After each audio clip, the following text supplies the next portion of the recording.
Welcome to Wildlife Sydney Zoo. My name is Marina and I'm joined by Justine.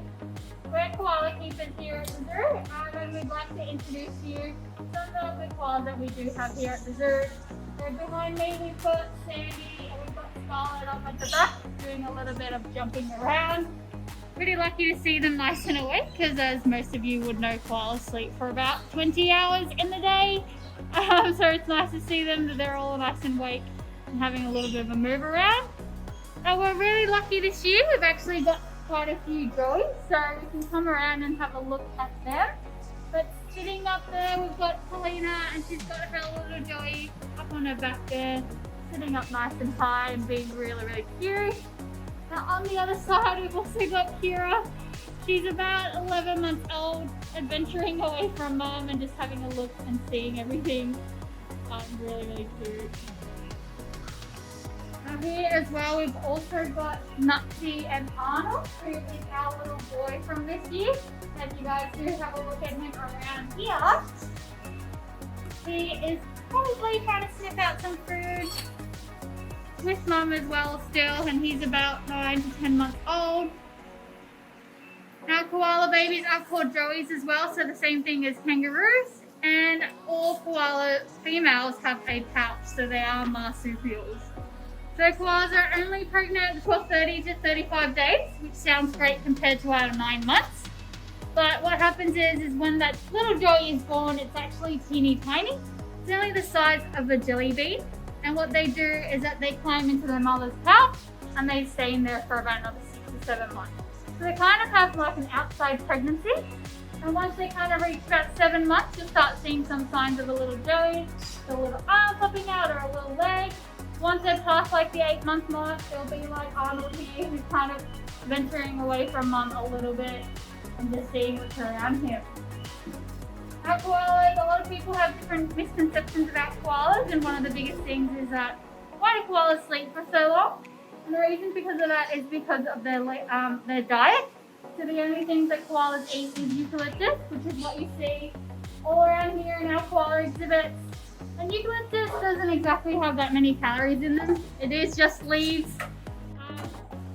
And because of that, it doesn't give them much energy to do anything else except to wake up when they're hungry and eat. And once they're full, they go back to sleep again. But like I mentioned earlier, it is really cool to see them up and about and waking. And I'm having a look around as well. Having a bit of a scratch there, Arnold. Koalas are really good climbers as well, so if you have a good look at them, they've got nice and sharp claws on them. They've also got 2 thumbs on their hands, and that gives them all that extra grip for climbing up really high. A lot of people ask us how they stay comfortable in the tree, and what's really cool is that they have a cartilage plate on their bums. So this plate runs about from their lower bum up to about their lower back, and that cartilage plate basically acts like a built-in armchair. So even though they look like they're not uncomfortable, and it would be uncomfortable for us to sit in a tree, no matter what position they're in, they're actually nice and comfy because of that plate for them. So they are very well adapted to living up high in the trees. If you did see any koalas up in the wild, they usually would be sitting up nice and high. They are nice and safe, just like a lot of you up there. Now what we're going to do today is actually a conditioning session with Kirra, who's our little 11-month-old joey. And what we're going to do for this session is actually move her into a perch, so another area of the zoo. And basically this gets her used to different sounds, a different environment, and just to be comfortable with that. Because what we do with our koalas is we actually take them off-site sometimes, and what we do is we bring them closer to people who actually can't come see us. So before lockdown, we used to take our koalas to children's hospitals to get them nice and close to these beautiful animals. And that makes it stress-free for them as well when we start off at a young age. We're just going to take her out here. She is holding on to Justine. She's ready.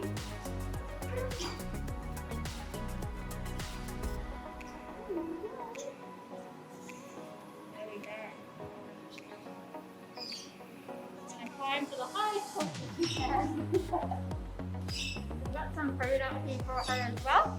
So some of the things that we look for in a conditioning session is if the animal is comfortable, because that's the most important thing. So one good sign to see is that they start eating, because that means that they are nice and comfy with this space and they're comfortable to eat. Another good sign is to see them also sleeping as well. So as you guys know, koalas sleep a lot. So if they were to fall asleep, that means that they are nice and comfortable. Now if you were to show any signs of stress, so if she climbed down and she wanted to get away from here, we'd give her a couple of goes and see how she is. But if she did look uncomfortable to us, what we do is we just take her back to her exhibit. So animals kind of have a choice with that. With all of our training sessions, all of our conditioning sessions, keep a close eye on them. If they show any signs of stress or discomfort, we'll remove them straight away. But she's looking like she's doing really well, having a snack up there. As you guys notice, she's actually eating all of the chips, and that's the only part that koalas will actually eat. So all of that fresh new stuff. It's got the most nutrients in there for them, and it's got the most water content as well. The koalas don't actually need to drink any water. They get all the water they need out from the leaves.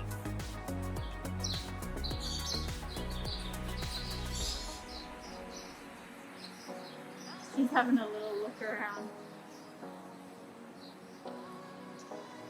Now this is Kirra's second session of doing conditioning, so we're really happy that she's doing so well. We're going to show you another koala as well who's used to our conditioning sessions, and that is Sapphire. Justine just got her with her, so this is Sapphire. She's almost 2 years old. So lovely Sapphire here. You can tell she's already bigger in size compared to Kirra. And when she turns around, you're going to have a look at her beautiful face. Now, as everybody knows, koalas do sleep a lot, but look at those big ears.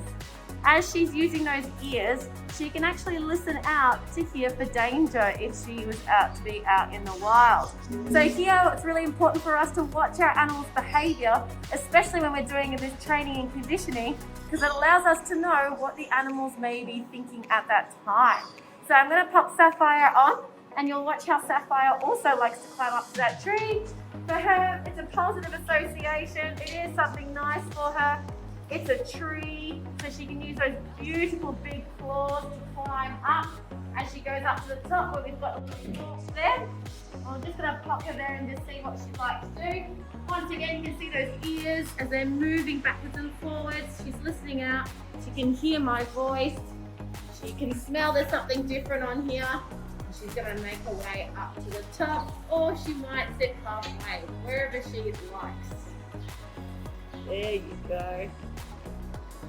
You can smell Kirra that was just on there. Incredible sense of smell these animals have. Beautiful. Look at that.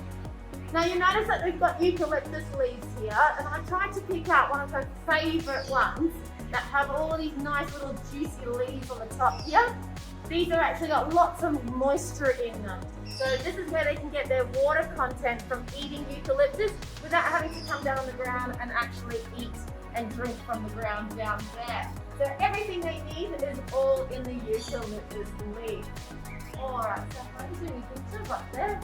You can see those big claws that allow her to hang on nice and tightly up onto that tree there. Now, as Marina mentioned before, as part of our training and conditioning program here at Wallaseni Zoo in Darling Harbour, you'll notice is that what I'm doing constantly is watching her. So I could be out in an event with her, and I'll be always making sure to watch her behaviour. Start looking at what she's doing. What is she looking at?